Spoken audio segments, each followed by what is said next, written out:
योग शब्द युज धातु ते निष्पन्न है।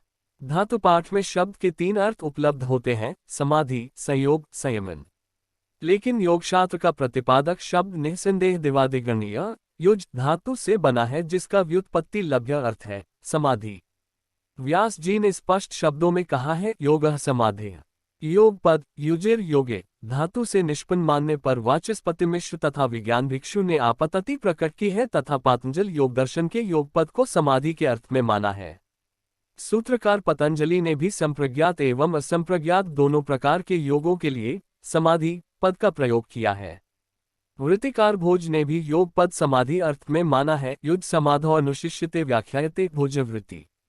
अतः योग पद युज समाधो धातु से ही निष्पन्न है। योग शब्द का प्रयोग वैदिक साहित्य के समय से ही प्राप्त होता है। समस्त वैदिक साहित्य में योग शब्द का विभिन्न अर्थों में प्रयोग मिलता है। ऋग्वेद में इसका प्रयोग अनेक अर्थों में हुआ है, जैसे जुड़ा डालना, हल चलाना, अनुपलब्ध की प्राप्ति, जोड़ना इत्यादि। अथर्ववेद में अष्टायोग और षडयोग शब्द भी मिलते हैं, जो शायद अष्टांग योग के सूचक हैं। शतपथ ब्राह्मण में योग शब्द मन एवं वाणी को संयुक्त करने के अर्थ में आया है। याज्ञवल्क्य ने योग की परिभाषा इसी प्रकार दी है, संयोगो योग इत्युक्तो जीवात्मा परमात्मनोरति। श्वेताश्वेतर उपनिषद में ध्यान योग का उल्लेख हुआ है, ते ध्यानयोगानुक्ता देवात्य शक्ति में योगी का स्वरूप बतलाया गया है। इसी में योग का लक्षण भी कहा है। इसके अनुसार मन के सहित पांचों ज्ञानेंद्रियों की स्थिरता योग है। स्मृति साहित्य में भी योग शब्द का प्रचुर मात्रा में प्रयोग पाया जाता है। भगवद गीता में इसका बाहुल्य देखा जा सकता है। इसके प्रत्येक अध्याय की समाप्ति पर योग शब्द का उल्लेख किया गया है। इसमें योग, योगी, युक्त, युजान, युंजीत, योग सेव्या, सांख्योगो इत्यादि धातु ते निष्पन्न शब्द और उनसे निर्मित समस्त पद लगभग 118 बार आए हैं। योग वासिष्ठ के अनुसार योग वही युक्ति है जिसके द्वारा संसार सागर से पार जाया जा सकता है। संसारोत्तरेण युक्तिर्योग शब्देन कथ्यते। कौटिल्य के अर्थशास्त्र में दार्शनिक अध्ययन की परंपराओं की चर्चा करते हुए सांख्य, योग एवं लोकायत दर्शनों का उल्लेख किया है। सांख्य योगो लोकायतम चेत्यान्वीक्षिकी। इसमें योग शब्द पतंजलि के योग के अर्थ में प्रयुक्त नहीं है, अपितु अधिक धन प्राप्ति, चिकित्सकों तथा राजा को वश में करने के अर्थ में उपलब्ध होता है। अग्निपुराण में क्रियायोग को मोक्ष का साधन स्वीकार किया गया है।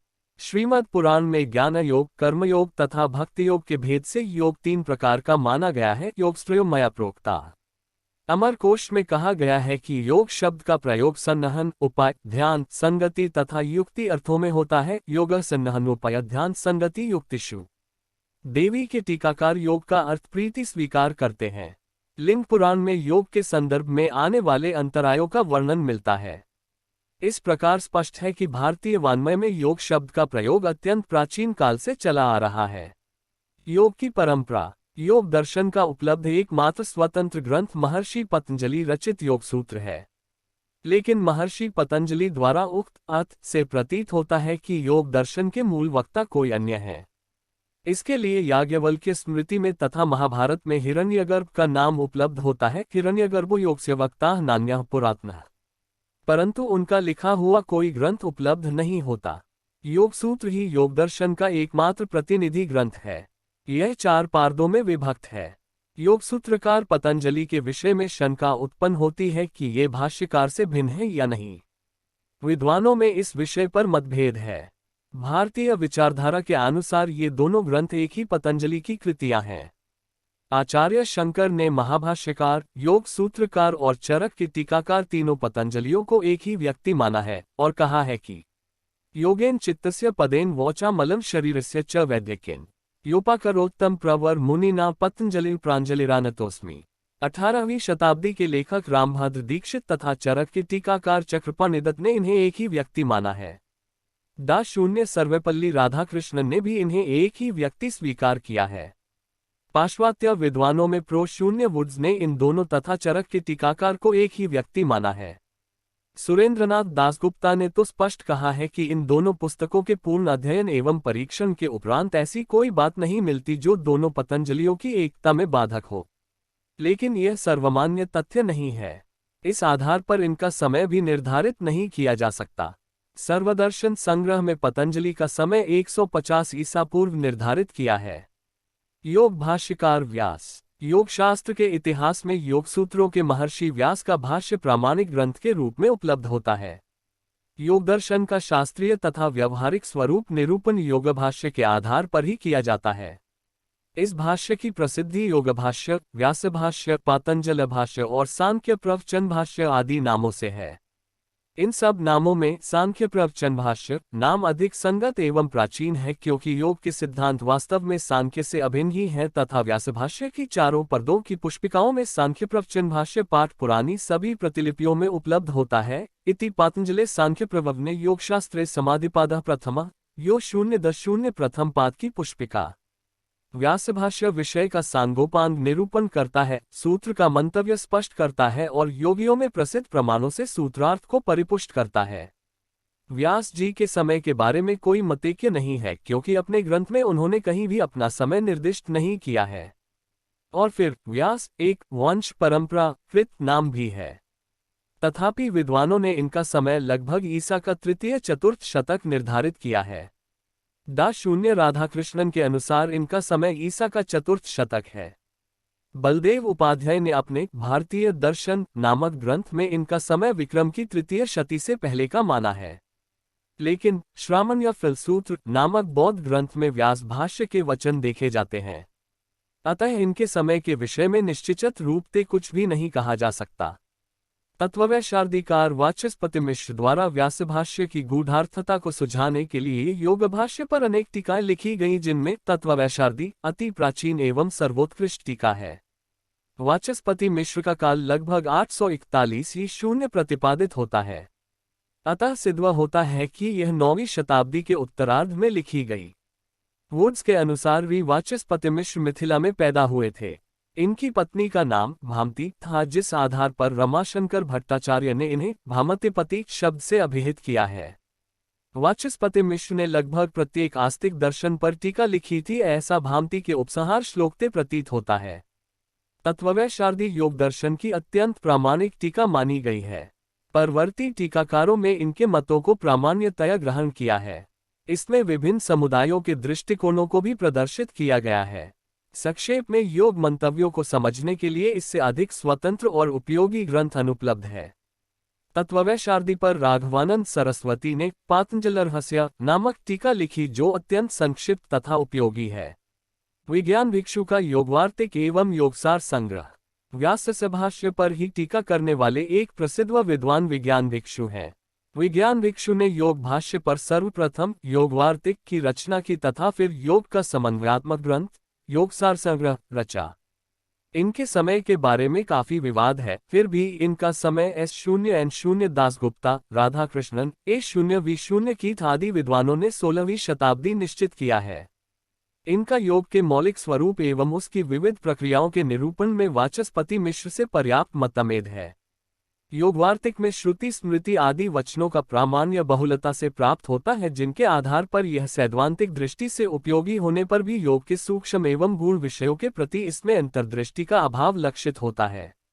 योगसार संग्रह में योग के सिद्धांतों का सार संकलित किया गया है।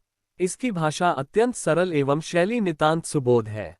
इसके विषय में स्वयं भिक्षु ने कहा है, योगवार्तिकाचल स्वरूप मथनी के द्वारा योग रूप समुद्र को मथ कर जो सारभूत अमृत निकाला है, वह इस ग्रंथ कुंभ में निहित किया जाता है। वार्तिकाचल दंडन योग उद्धृत्यामृतसारो यम ग्रंथ कुंभे निधीयते।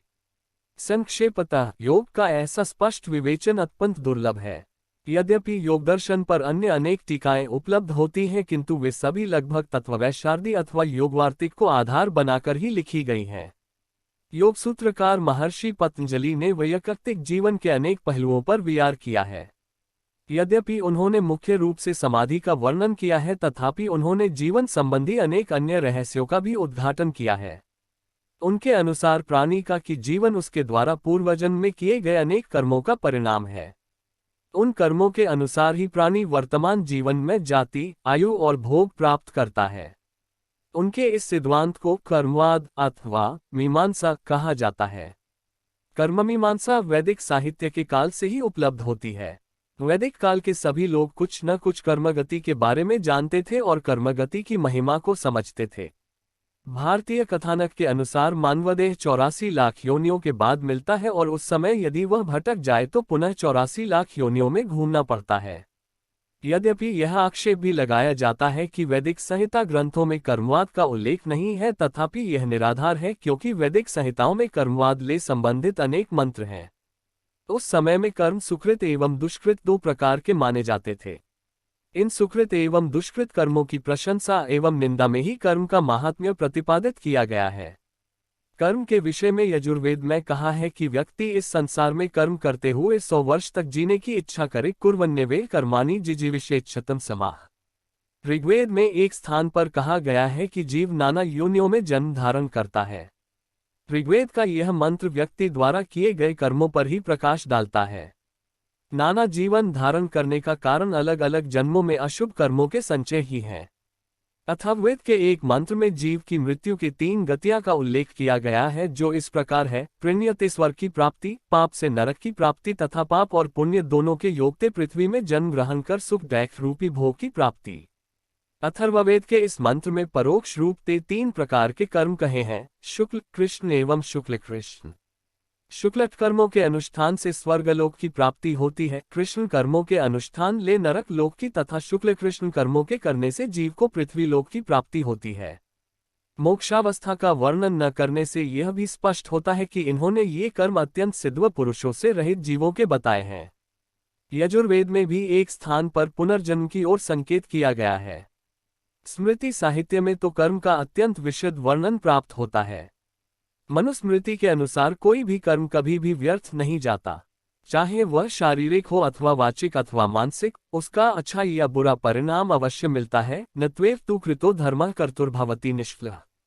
याज्ञवल्क्य के अनुसार यह आत्मा ही धर्म एवं अधर्म दोनों प्रकार के कर्म करती है, कुछ स्वभाव के कारण तो कुछ अभ्यास के कारण। उनके अनुसार जीव मानसिक, वाचिक और कायिक कर्मों से उत्पन्न दोषों के कारण ही चांडाल, पक्षी और वृक्षादि स्थावर पदार्थों का रूप सैकड़ों योनियों में प्राप्त करता है। जीवों के अपने अपने शरीरों में जिस प्रकार के अनंत भाव होते हैं, उतनी प्रकार के रूप भी सभी योनियों में देहियों को प्राप्त होते हैं। कुछ कर्मों के फल मृत्यु के उपरांत दूसरा शरीर मिलने पर प्राप्त होते हैं और कुछ कर्मों के फल इसी लोक में मिल जाते हैं। गीता में कहा गया है कि मनुष्य योनि से ऊपर की देवयोनियां केवल पूर्वकृत पुण्य के परिणाम को भोगने के लिए ही हैं। उनके भोग पूरे होने पर उन्हें वहां से गिरना पड़ता है। महाभारत में आख्यान है कि मनुष्य लोक कर्म भूमि है, स्वर्ग भोग भूमि है। मनुष्य लोक में पुण्य कार्य करने वाले निश्चय ही स्वर्गलोक में जाते हैं तथा पाप करने वाले निर्दयी व्यक्ति नरक को प्राप्त करते हैं। गीता का तो सार ही कर्मयोग है। जनकादि राजर्षियों के बारे में गीता में मिलता है कि इन लोगों ने कर्म के ही द्वारा संसिद्धि प्राप्त की थी। कर्मण्येव संसिद्धिमास्थिता जनकादयः। इस प्रकार कर्म का वेदों से लेकर उत्तर साहित्य तक विशद वर्णन प्राप्त होता है। इनका और अधिक और स्पष्ट और वैज्ञानिक विवेचन योग दर्शन में प्राप्त होता है।